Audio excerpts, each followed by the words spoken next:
Queridos amigos, queridas amigas, que Deus nos abençoe, nos envolva na sua proteção, por intermédio dos Espíritos bons.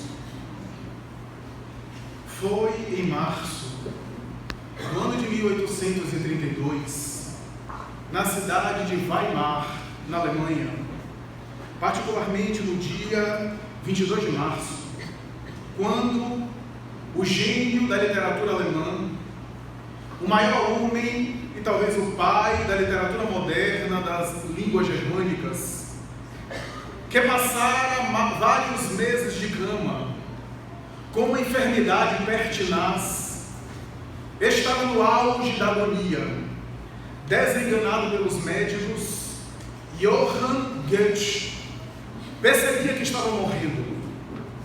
A tradição a respeito da sua biografia diz que naquele dia, mais ou menos às 17 horas, já no final do entardecer de Weimar, quando as primeiras estrelas já começavam a coruscar no céu transparente da Alemanha, ele olha ao derredor para aquelas testemunhas preocupadas e ansiosas, algumas das quais faziam parte da sua família, outras aficionados da sua obra literária, alguns fãs que tinham uma certa relação de amizade com ele, e a grande maioria os editores das suas obras, aqueles que colaboraram para a propaganda das suas ideias na Alemanha e, por extensão, na Europa de maneira geral, percebiam ansiosos que ele estava nos últimos momentos, quando em determinado período,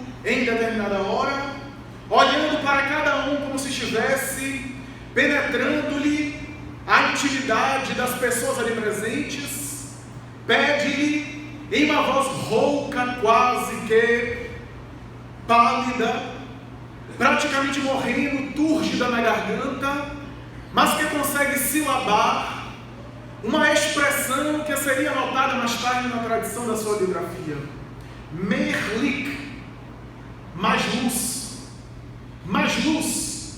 Ele exclamou 2 vezes.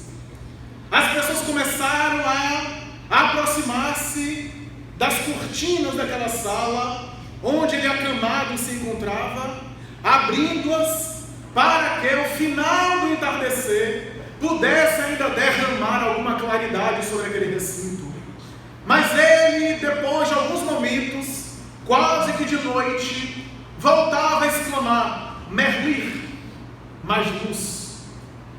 É provável, pensamos nós, que é o grande poeta alemão, o grande gênio do Das Werther, entre outras obras, o grande autor do Fausto, estava visionando, estava divisando a atmosfera de uma realidade além dos olhos materiais, que as nossas percepções grosseiras não conseguem captar. É provável que Goethe, naquele momento final, já estava penetrando nos véus que encobrem a vida material e que separa a jornada tormentosa e sombria da experiência na matéria para a experiência sutil além da morte, que ele, à semelhança de outros moribundos, conseguia perceber naquele momento agônico, naquele momento da agonia final que sucede à morte. Conforme dizia mais tarde Ernesto Bolzano, o extraordinário pesquisador de moribundos, que examinou uma série de pessoas à beira da morte, que percebeu que essas ocorrências de criaturas já no momento final vivenciarem aparentes alucinações, quando muitas vezes descreve seres da família que já viajaram antes deles, aqueles parentes, alguns dos quais eles não conheciam, e que nesse momento parece que a percepção se dilata de maneira mais profunda e fica aguçada para desenhar, descrever com riqueza de detalhes a vida espiritual. A verdade é que Goethe, na expressão simbólica e fantástica da sua vida, traduzia de uma maneira excepcional e sucinta a realidade que está presente em todas as épocas, que é esse contato da criatura carnal, da criatura material, com a vida além do portal de lamas e de cinzas que caracteriza a sepultura. É provável que ele conseguia ali resumir a tradição cultural de todos os povos, porque o contato com os chamados mortos é uma das colocações mais antigas do pensamento humano, que está presente nas escritas rupestres, antes mesmo do homem verbalizar a linguagem conforme nós conhecemos, para se entender, ainda vocalizando algumas palavras, porque segundo alguns sociólogos e antropólogos, o homem aprendeu a desenhar e a escrever de maneira primitiva, antes mesmo de conseguir falar.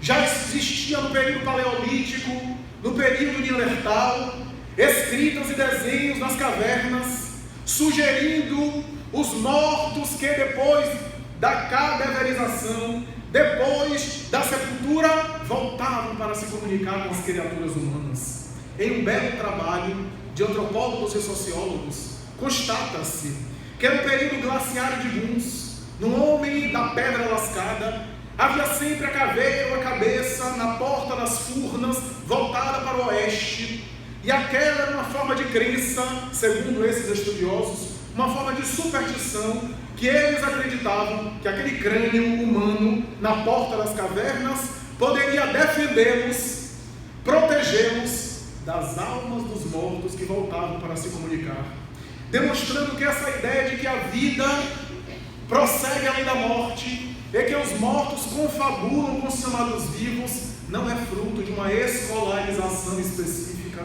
não é fruto de um ensino religioso de determinado contexto cultural, seja no Ocidente, seja no Oriente, seja nas religiões ocidentais cristãs, seja na tradição multimilenária da Índia e do Oriente, de maneira geral. A verdade é que essa ideia, na conceituação da psicologia analítica, é um arquétipo, é um conteúdo universal, que está presente no nosso inconsciente coletivo, o conteúdo universal ou arquétipo da imortalidade, que se encontra presente em todas as culturas terrestres. A ideia de que há alguma continuidade após a morte. E essas tradições estão presentes nos livros sagrados das religiões, desde o Zendavesta à coleção de livros orientais da Índia, do hinduísmo, conforme se encontra no Vedanta, entre os quais se destaca as colocações do famoso Bhagavad Gita, quando Krishna apresenta a seu discípulo excepcional a presença da imortalidade, da vida após a morte e da possibilidade dos mortos continuar confabulando com os chamados vivos. Não apenas nessas, mas também na tradição do livro dos egípcios, o livro dos mortos do Egito, ou o livro tibetano dos mortos, ou a própria Bíblia, cujo termo Bíblia vem do grego biblios, que significa em português conjunto de livros e livros e mais livros, porque a Bíblia não é um livro específico, na verdade é uma coletânea de livros que foram sendo reunidos, que foram sendo acrescentados, que foram sendo incorporados ao longo de séculos de tradição, desde o profetismo hebreu de Moisés, no chamado Pentateuco, até os profetas que lhe seguiram nas 12 tribos de Israel, para mais tarde suceder nos 4 evangelhos que narra a epopeia do homem de Nazaré na terra, quando ele divide os fastos da humanidade, sintetiza a lei dos profetas no ensinamento do amor, apresenta a sua doutrina magnânima e naturalmente que vai ser seguido mais tarde nesse conjunto de livros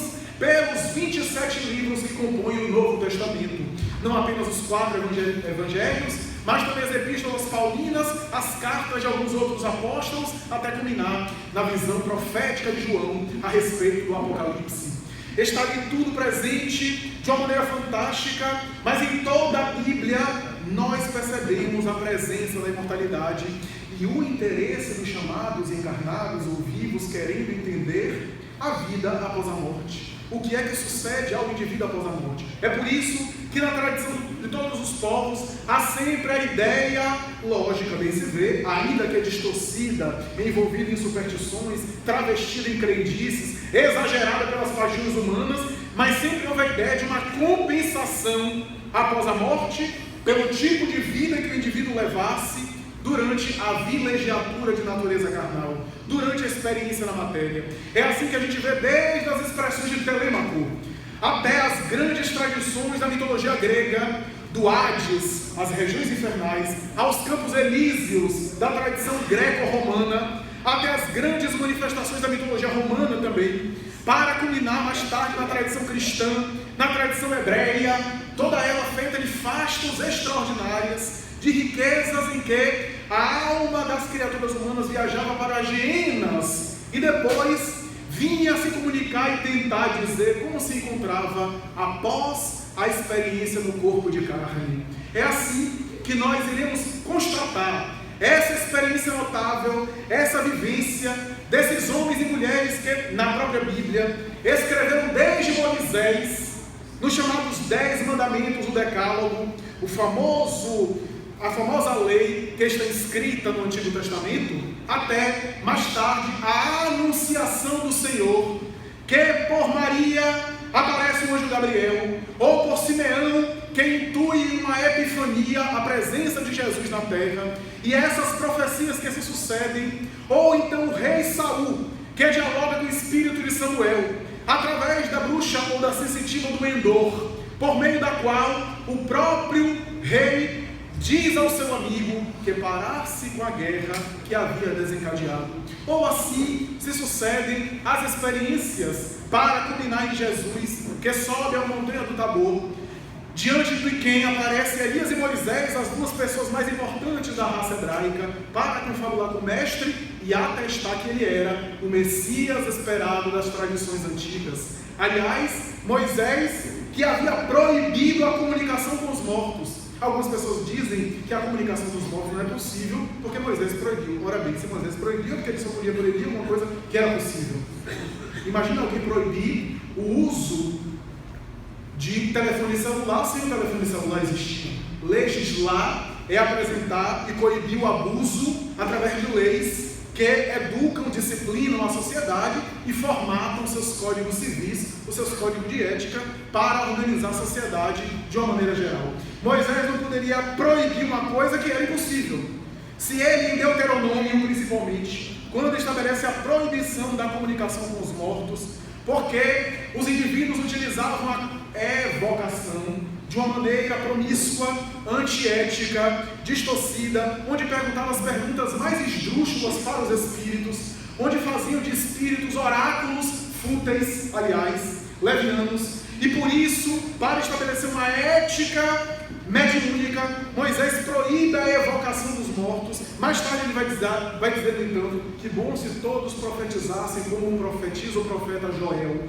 E mais adiante, ele próprio morto, aparece a Jesus conforme no Novo Testamento. Ora, se ele havia proibido, ele agora desproibiu com o seu próprio aparecimento diante de Jesus. Desautorizou a lei que ele havia estabelecido há mais de 700 anos antes, agora aparecendo ao próprio Senhor, porque ele próprio que havia legislado. Ademais, Moisés proibiu a evocação dos mortos, isto é, o indivíduo constranger os espíritos e naturalmente chamá-los por uma evocação, mas não podia proibir que os espíritos viessem espontaneamente para se comunicar conosco. O que é que vai dizer? Que se nós podemos naturalmente não evocá-los, eles podem se manifestar à revelia da vontade, e isso Moisés não podia proibir, porque estava acima da sua capacidade. Então, mais adiante nós vemos essas mesmas realidades sendo repetidas desde a Grécia Antiga, conforme nós já falamos aqui. Sócrates, descrito por Platão, falava das suas experiências místicas, em cujos momentos era inspirado pelos deuses com D minúsculo. E assim por diante nós vemos as confabulações que Sócrates estabelecia com seres de outra dimensão, alguns dos quais ele reconhecia que havia vivido na Grécia. Nós encontramos a mesma lógica de ideias nos santos medievais da Igreja Católica Apostólica Romana, quando eles, em estado místico, em estado de transe profundo, em estados alterados de consciência, entravam em contato com a vida imortal, nos chamados milagres da tradição medieval. Santa Teresa d'Ávila, que em alguns momentos era erguida no ar, era vítima de catalepsia, psicografava de maneira automática, mecânica, tinha uma clara evidência que fazia às vezes ela entrar em verdadeiros buliços ou gargalhadas, por ver entidades aprisionando, atormentando os próprios religiosos seus, colegas de monastério, que tinham da religião somente aparência. Ela que às vezes saía do corpo em sono profundo e visualizava seres que viveram na terra e que com ela vinham conversar. Mas também São Francisco de Assis, Santo Antônio de Pádua, São João da Cruz, Santa Brígida da Suécia, Santa Catarina de Siena e assim por diante. Nós poderíamos citar dezenas ou até centenas de nomes da igreja veneranda, os quais no seio da igreja entravam em contato com a vida imortal. E assim podemos perceber que não apenas na área da religião, mas também quando lemos alguns escritos de Edgar Allan Poe, era vítima de fenômenos estranhos, que ele próprio não conseguia entender. Quando nós, por exemplo, vemos a vida de Tartini, o famoso compositor italiano, que escreveu uma sonata chamada Sonata ao Diabo. Ele vai dizer que saiu do corpo, viu um ser estranho, que ele tocava uma música no violino, e ele mais tarde voltou à matéria, e em uma carta ele vai dizer: a sonata que eu apresento é minha obra-prima, e apesar de ser minha obra-prima, ela é muito pálida e muito imperfeita, é uma cópia imperfeita daquilo que eu ouvi fora do corpo. Não fui eu que escrevi, foi o diabo. É curioso que até hoje a gente tem essa tendência de atribuir o diabo a qualquer coisa espiritual. Nunca é Deus, é sempre o diabo, porque nós simpatizamos mais com o colega do que com o chefe. Então é essa tendência que nós temos. Até algumas religiões parece que falam mais no diabo do que em Deus. As religiões que hoje estão na moda, principalmente na televisão. Então é uma tendência de valorizar mais. Então tudo que é místico, que é espiritual, é o demônio, nunca é o chefe. É essa a tendência. E na Idade Média, naturalmente isso é muito mais comum. Vamos encontrar essa mesma tradição em uma carta escrita por Mozart, quando ele escreveu a um amigo seu que morava em Viena, dizendo mais ou menos assim: querem saber como é que eu componho as minhas peças? Eu também não sei. Eu sei que de vez em quando eu sou vítima de fenômenos, parece que eu sou arrebatado para alguma região diferente, e lá eu ouço coisas e melodias que mais tarde eu tento colocar no pentagrama musical, que eu tento fazer o acompanhamento daquilo que eu ouvi, da melodia central, e por isso eu escrevo quase sem rascunho, em uma escrita única, sem precisar passar limpo, porque essa é a melodia que eu ouvi, que eu captei, que eu percebi e tento copiá-la. As suas peças, os seus concertos para piano, para violino e assim por diante, as suas peças sacras, as suas óperas, todas elas ricas de belezas, que são também fruto das suas incursões espirituais. Mas na religião nós vemos Maomé, que em Jerusalém é vítima de um transe profundo, e naquele momento, diante de muitas pessoas em praça pública, ele começa a ditar a doutrina que está hoje no Alcorão, lamentavelmente muito distorcida, muito alterada pelo fanatismo e pela intolerância religiosa.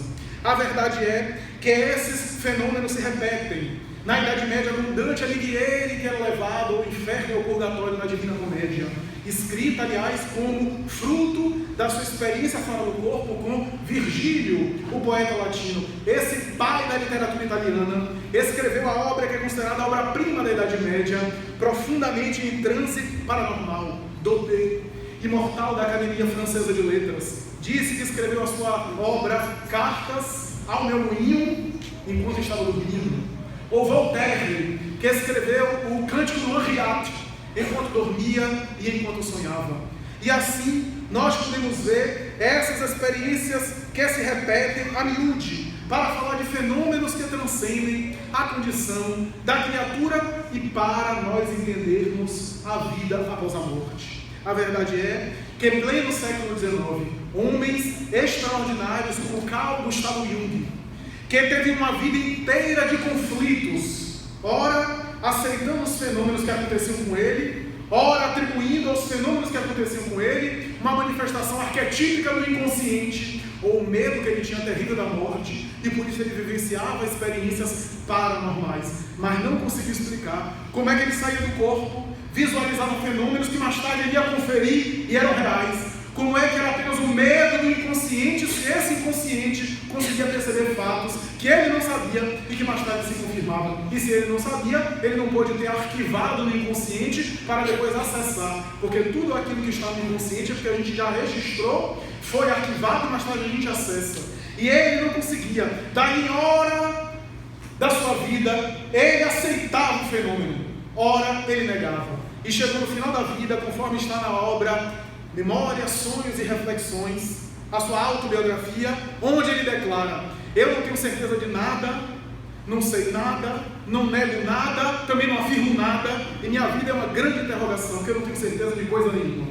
Era, portanto, o grande conflito dele, seu, porque ele tinha uma formação materialista acadêmica muito ferrenha, mas era um extraordinário paranormal, que tentou interpretar esses fenômenos através dos conceitos da sincronicidade. A ideia está no ar, e ele pegou. Através do déjà vu da parapsicologia, através dos arquétipos do inconsciente coletivo, mas não conseguiu explicar uma série de fenômenos que com ele acontecia, conforme ele descreveu no momento, quando ele estava com febre, quando ele estava atordoado, um problema no fígado, alguém bateu na porta, ele foi atender, abriu, não havia ninguém. O filho, naquela noite, havia tido as cobertas arrancadas 2 vezes da cama.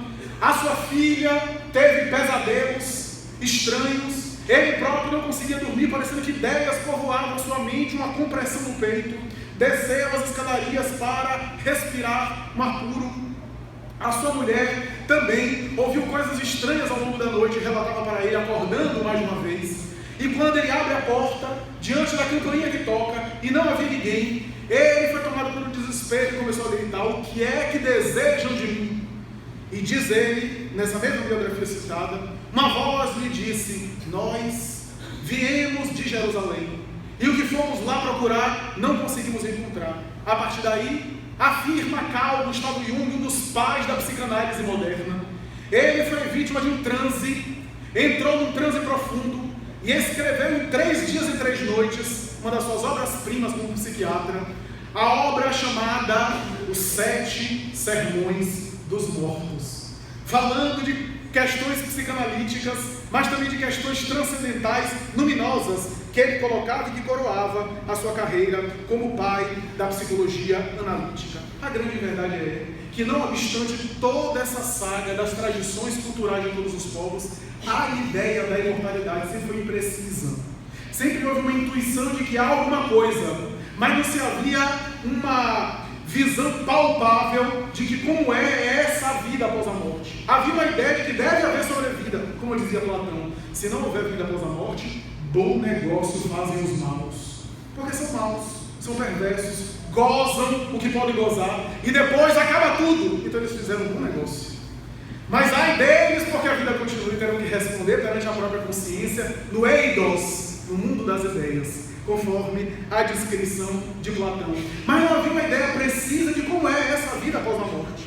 Não conhecia-se direito, o que levou alguns materialistas do século XIX, no divórcio entre ciência e religião, a gargalhar dessas colocações: céu, inferno, locais geográficos estabelecidos, a astronomia derruba porque não há nem cima nem embaixo no universo, depende do ponto de vista e do referencial.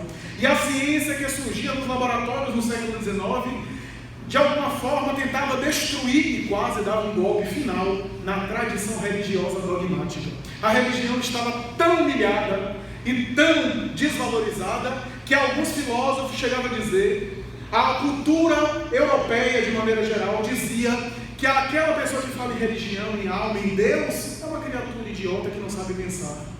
Estava démodé, estava fora da moda falar em religiosidade, era de pessoa ignorante que não pensa. Assim apregoavam os grandes seguidores de Nietzsche, de Schopenhauer, dos grandes pensadores, e os fisiologistas e anatomistas, como Cuvier, Florence e outros, diziam: aonde está a alma? Nós dissecamos cadáveres, abrimos vários cérebros em laboratórios de anatomia e nunca conseguimos encontrar a alma. Se eu tivesse pelo menos ouvido um discurso famoso do padre Antônio Vieira, que dizia em praça pública: querem ter uma prova da existência da alma? Observar um corpo do qual ela acabou de sair, e percebereis a diferença de um corpo que tem alma e um corpo que não tem alma, porque a cadaverização corporal já é um sinal de que alguma coisa de vitalizar naquele corpo deixou de estar ali. e se desprendeu daquela realidade. Ou se tivessem lido a obra de Leon Denis, o famoso livro Après la Morte, Depois da Morte, em que Leon Denis, no início da obra, faz uma reflexão filosófica profunda, dizendo: se olharmos as civilizações do passado, Roma, Cartago, Grécia, as grandes construções de filosofia, de literatura, os grandes ideais de pensamento, onde estão todos eles? O pó consumiu. Onde estão as grandes construções de Roma? Em ruínas hoje. Onde estão os grandes pensamentos filosóficos e estéticos da Grécia? A natureza destruiu tudo. Ao capricho da natureza está tudo destruído no pó. O nada fez a vida com capricho e do nada a vida acaba. A vida é o resultado do acaso de espermatozoide que fecunda o óvulo. E mais tarde a anóxia cerebral faz com que a vida se desatregue, as cadeias orgânicas se rompam no nada. E Leon Denis continua no livro Após a Morte dizendo: se olharmos em toda a natureza, nada é perdido. Tudo na natureza são transformações. Lavoisier: nada se perde, nada se cria, tudo se transforma. Todas as manifestações materiais assumem outras expressões e continuam. A matéria não se dissipa, apenas assume estados vibratórios, estados materiais diferentes. Porque só a inteligência que vai desaparecer, disse ele. Porque só a consciência de mim mesmo é que é destruída no aniquilamento. Porque só o afeto, o sentimento, o eu é que se destrói, se tudo no mundo se transforma em outras expressões. Porque a inteligência não também se transforma em outros estados vibratórios, continuando a viver, continuando a existir.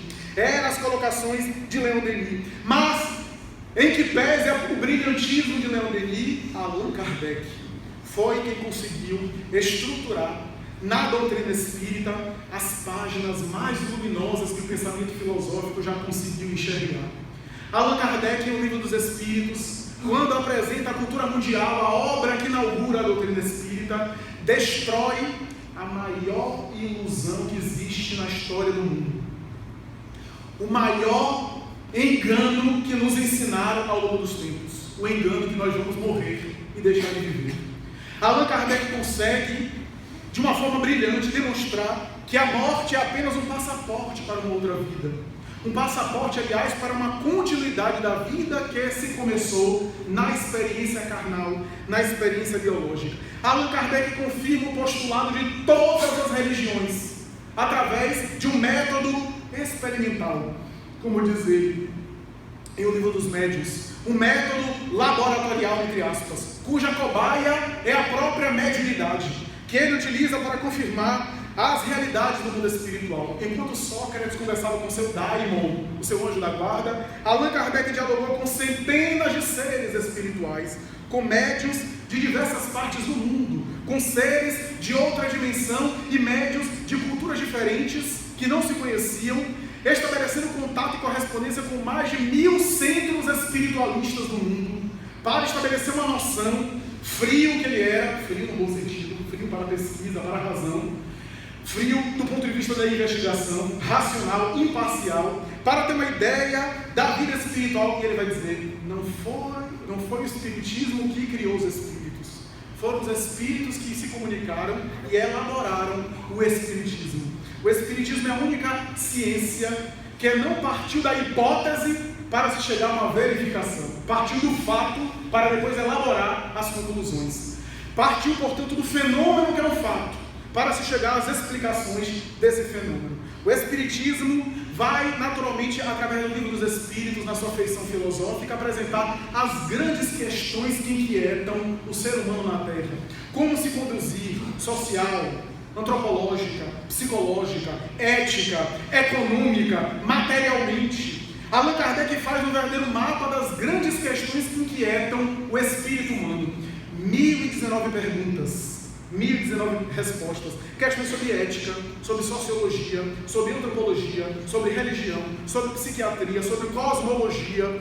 Uma série de elementos, alguns dos quais têm sido confirmados na ciência do momento. Mas não apenas isso. Allan Kardec vai mais além para falar de que os espíritos são as almas dos homens que viveram na Terra e que voltam para se comunicar, mas não fica apenas na confirmação que a morte não mata a vida, não fica apenas na confirmação que a vida prossegue, mas procura examinar como é que é essa vida além do túmulo. É esse o salto qualitativo que o Espiritismo faz. Nenhuma outra doutrina filosófica ou religiosa procurou investigar como era a vida além do túmulo. Nenhuma outra doutrina fez um estudo sistemático de como é que o espírito continuava a viver nos seus detalhes. Allan Kardec, com o perdão da palavra, fez uma espécie de sociologia do mundo espiritual.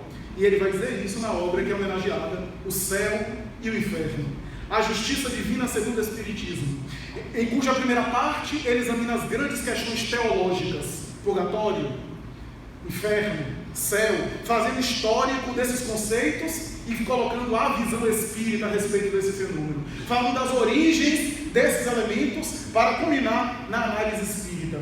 Mas na segunda parte de O Céu e o Inferno, ele vai simplesmente dar um microfone para que os espíritos falem. Ao invés de ser apenas uma teoria, uma ilação filosófica, ele agora deixa que os espíritos se manifestem para que eles próprios digam como se encontram. E Allan Kardec foi tão fantástico que ele perguntava: como é que você está? E deixava que eles falavam.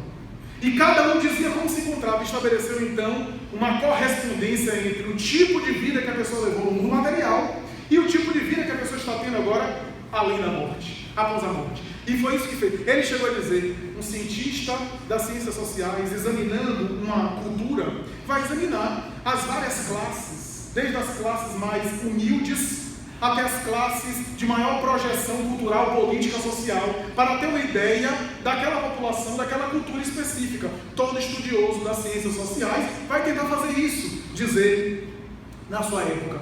E ele vai dizer: foi isso que fizemos com o mundo espiritual.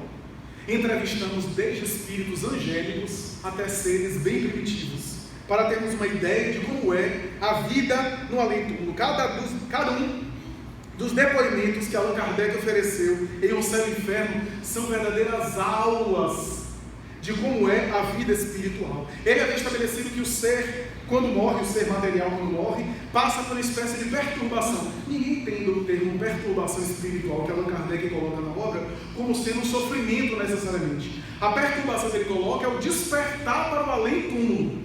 Esse despertar pode ser um sono suave. Eu sempre cito o exemplo da anestesia geral. A pessoa faz uma cirurgia, toma anestesia, adormece e depois acorda no quarto do hospital e pergunta: que dia é hoje, que horas são, quanto tempo foi a cirurgia, ocorreu tudo bem? Esse período de ir recobrando as ideias é que Allan Kardec chamou de perturbação espiritual. Só que cada espírito tem um tempo nesse período. Tem espíritos que em algumas horas já se dão conta que desencarnaram, já recebem a visita dos seres, afetos queridos seus, aqueles que viajaram antes deles, já se dão conta conscientemente. E outros demoram dias, anos e até séculos, presos numa ilusão, numa névoa que criaram para si mesmos. Como viveram da sensualidade, como viveram da matéria, como viveram do egoísmo, tem dificuldade da matéria se libertar. Como se apegaram à carne, tem dificuldade da carne se libertar. E ficam vinculados psiquicamente numa névoa que criam para si mesmo. Muita gente me pergunta: mas como é que isso passa séculos sem saber que morreu? É difícil para a gente imaginar, mas imagine você quando sonha e não sabe que está sonhando. Quantas vezes você sonha, tem sonhos maravilhosos e não se dá conta que está sonhando? Agora imagine o espírito desenvolvido nessa névoa, achando que está vivendo algo que na verdade é uma espécie de sonho ou ilusão que ele mantém durante séculos. Kardec vai dizer: o espírito muitas vezes só vê aquilo que lhe interessa. E é necessário tempo para ele, o seu perispírito, ir se desencharcando dessas vibrações materiais quando ele assim acumulou. E ele vai para circunstâncias com as quais ele se afina. É uma questão de afinidade. Jesus falava: cada um segundo suas obras, e é por aí mesmo. Não existe castigo divino. Cada um vai para aquilo com o qual se identifica. Depois daqui da palestra, cada pessoa vai para o local ou para o contexto que lhe apetece. Quem gosta de uma coisa assim animadinha, etc., pode ir para alguns lugares na noite de Salvador. Não vou dizer que é porque pode ter menor de idade aqui, mas algumas coisas assim mais aceleradinhas, mais emocionantes, então, mais agressivas, podem ir, vão ser atraídos para aquilo que os seus apetites e aquilo que se alimenta disso. Aqueles que gostam de uma coisa mais cultural, vão para locais mais culturais. Aquele que gosta de estudar, aquele que gosta de relaxar. Então, nós somos atraídos no mundo material pelas afinidades psíquicas. Essas afinidades. Se você gosta de dizer bobagem, quando morrer, vai continuar dizendo bobagem. E se você encontrar um médium que queira filtrar seu pensamento, o médium vai escrever um monte de bobagem. É assim. Se você gosta de estudar, no além-túmulo, você vai continuar dando prosseguimento aos seus estudos, dando vazão ao seu... Se você gosta de perturbação, você vai ter perturbação. Não é castigo de Deus, não. E se você gosta de paz, você vai ter paz. Se você cultiva a paz dentro de você, daí o indivíduo vai do inferno para o céu. Leva consigo o inferno que carrega.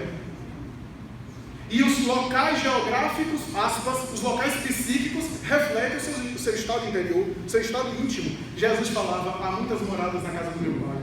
Dizia isso no Evangelho de João. E Allan Kardec, interpretando esse ensinamento, vai dizer, as moradas não são apenas os planetas, mas também os estados da erraticidade, que André Luiz chamava de colônias espirituais. Portanto, as regiões compatíveis com o nível mental, o nível de consciência do indivíduo. O que é que espera o espírito após a morte? Depende do tipo de vida que ele levou na vida material. Depende daquilo que ele acumulou, daquilo que ele predominou no seu mundo mental. Daí é só a gente fazer uma análise. O que é que predomina no meu mundo mental? Não precisa ninguém dizer para ninguém ficar com vergonha. Mas é só fazer uma análise. Aquilo que predominar, porque a gente pode pensar tanto coisas fantásticas, superiores, quanto coisas muito baixas.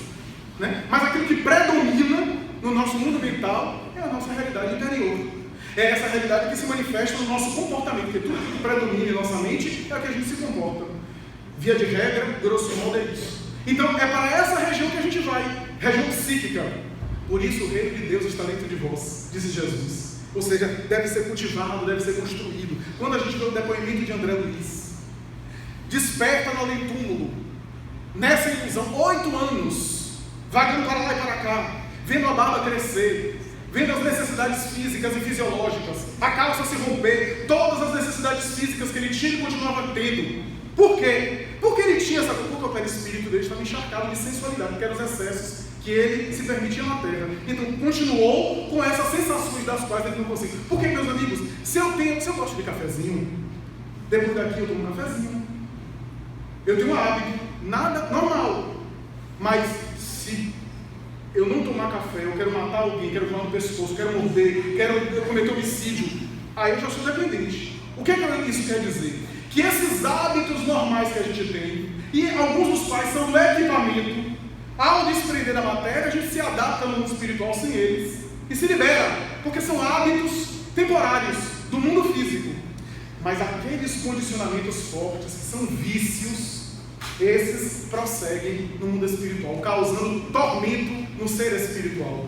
Então o indivíduo não tem um corpo, mas tem um vício, que é da mente.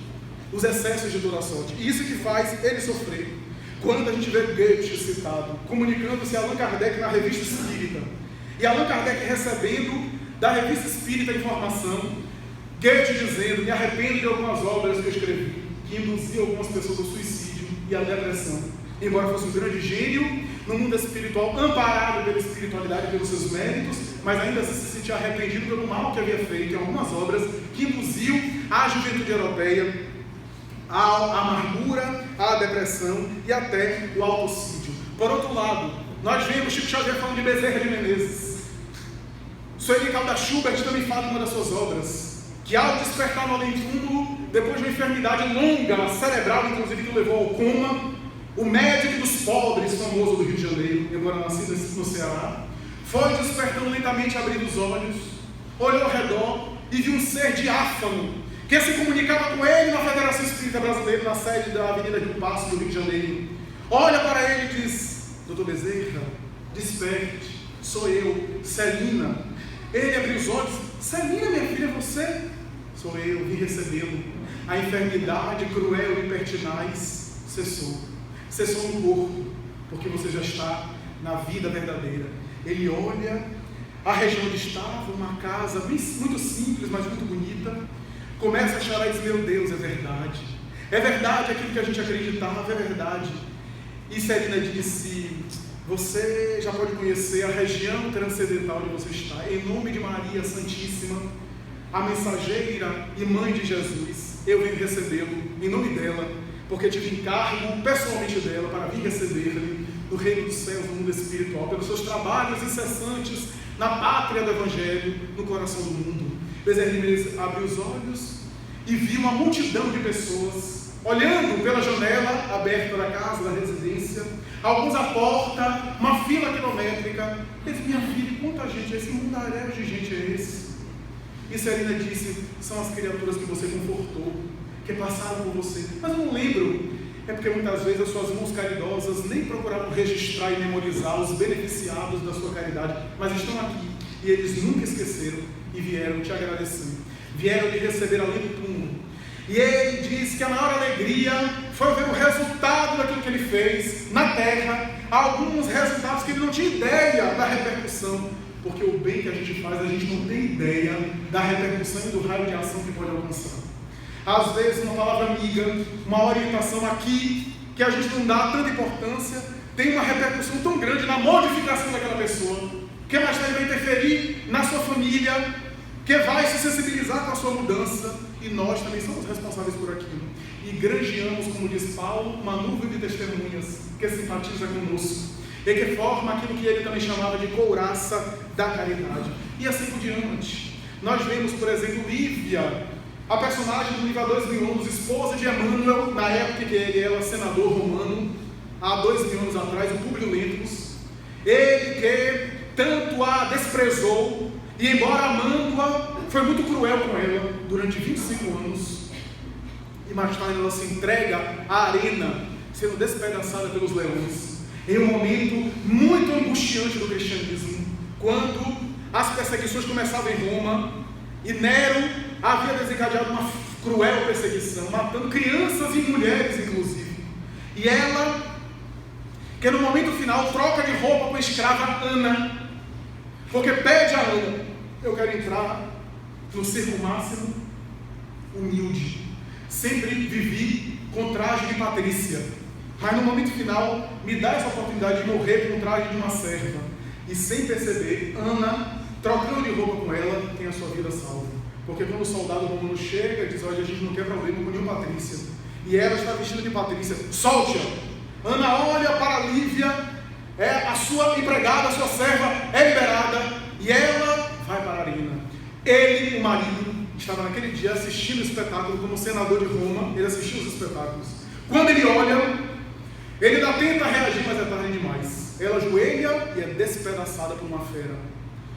Quando ele vai buscá-la às pressas, em meio de víscera e de sangue, ele consegue ainda ver um colar que havia lhe presenteado em um aniversário de casamento. Despertou tarde demais. Depois ele soube que toda aquela calúnia de ela haver traído ele, de ela ter sido infiel a ele, que alguém inventou, era tudo mentira. Ela sempre foi fiel a ele e fiel ao Cristo. E naturalmente, ao despertar na vida espiritual, Emmanuel narra o despertar dela. Quando ela desperta no reino transcendental, com seres queridos que vieram recebê-la, ela olha e é tomada de uma alegria tão grande, que eu nunca me esqueci essa parte do livro. Quando ela olha para os entes, alguns entes queridos, alguns seres espirituais, alguns vultos memoráveis do cristianismo que vieram receber, alguns apóstolos, ela olha e fica tão emocionada e diz assim: então é isso? Se eu soubesse que eu ia viver isso, eu teria entregado a minha vida antes, eu teria sido martirizada antes. Se eu soubesse que a compensação é essa, é a parábola de Jesus. Será que pensado 100, 60, 30 por 1, na famosa parábola do semeador? Então nós vemos esses depoimentos se repetir, para dizer que não há uma desencarnação igual a outra. A morte é a falência dos órgãos, mas a desencarnação é a liberação da carne.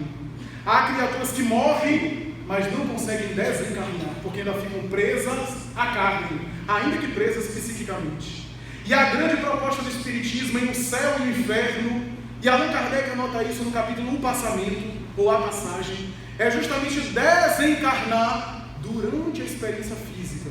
Isso quer dizer, liberando-se dos apegos tormentosos, das paixões que nos amesquinham, dos vínculos do ego, que tanto nos faz sofrer nesse mundo e que nos fará sofrer mais tarde na vida espiritual. Que o desencarnar é durante a vida, desencarnar, sair da carne, não para fazer um culto mórbido da morte, não para viver uma vida deprimente, uma vida pensando apenas em morrer. Não é isso. Viver alegre na vida física, viver em plenitude na experiência terrestre, viver no mundo, mas não viver para o mundo. Viver na vida física, mas não ser da vida física. Saber que é uma passagem, é uma escola. O aluno na escola sabe que a escola é transitória, que tem experiências temporárias que vão granjear novos recursos mais adiante. O que a doutrina espírita nos coloca é que temos uma expectativa para além da vida física. E aquilo que eu fizer em bênçãos e em paz, eu nunca vou me arrepender.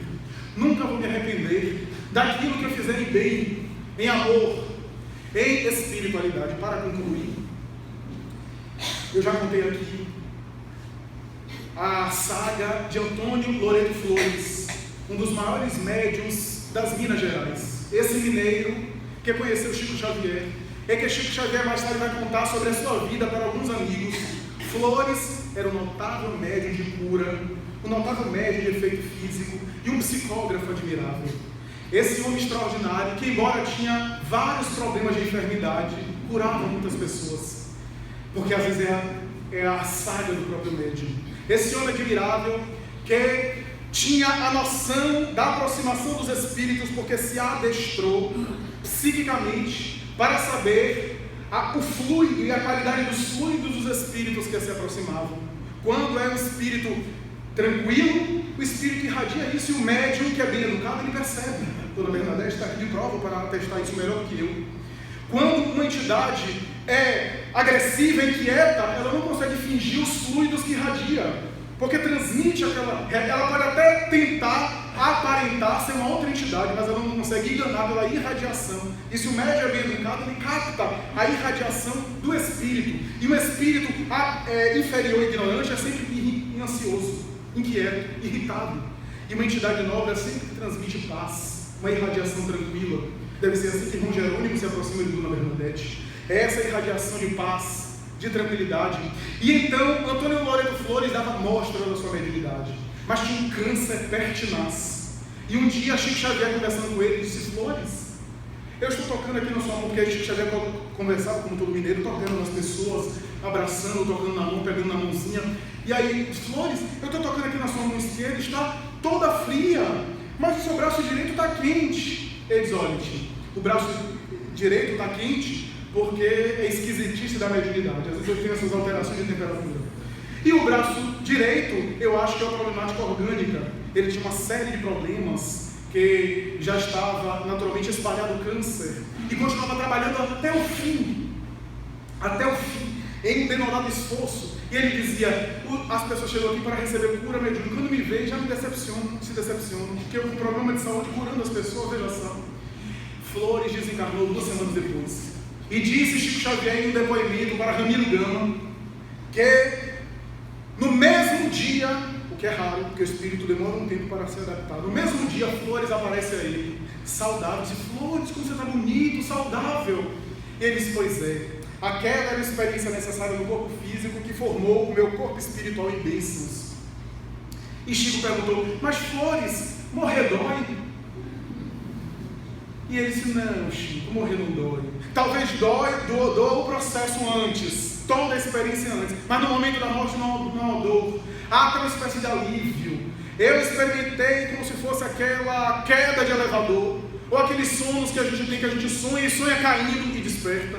Eu sonhei como se estivesse caindo do elevador, desses sonhos, e ao despertar, despertei no colo de Dr. Bezerra. Dr. Bezerra olha para mim: Flores, desperte. Eu abri os olhos e disse: Dr. Bezerra, eu psicografo o senhor, mas eu nunca tive evidência mediúnica para ver o senhor assim. Estou tendo minha evidência se desenvolveu agora.